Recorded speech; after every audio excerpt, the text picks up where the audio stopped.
President Biden and Secretary Blinken have been clear that the levels of violence we have seen in the West Bank over the past few months are unacceptable. Violence in the West Bank surged to alarming levels in 2023. This includes unprecedented levels of violence by Israeli extremist settlers targeting Palestinians and their property, as well as violence by Palestinian extremist militants against Israeli civilians. Earlier today, the President issued a new executive order establishing U.S. authority to impose financial sanctions against foreign persons engaged in actions that threaten the peace, security, or stability of the West Bank. Under the authority granted by that order, the State Department is today imposing financial sanctions on 4 Israeli nationals for their destabilizing acts in the West Bank.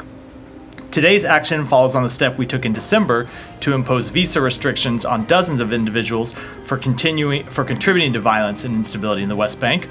There is no justification for extremist violence against civilians, whatever their national origin, ethnicity, or religion.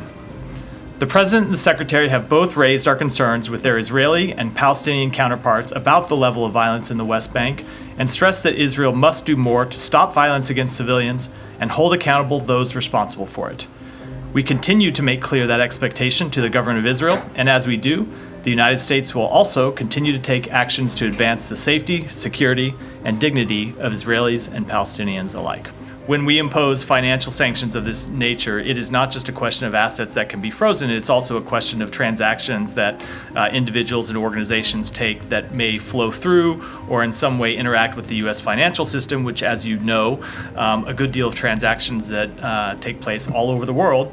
We do think it'll have an impact on these 4 individuals, and our expectation is that the activities we have taken, both raising this with the government of Israel and making clear our expectation that they do more to hold accountable those responsible for settler violence, the visa restrictions that we imposed in December and the actions we impose today will all have an impact, and we remain willing to impose additional actions if necessary.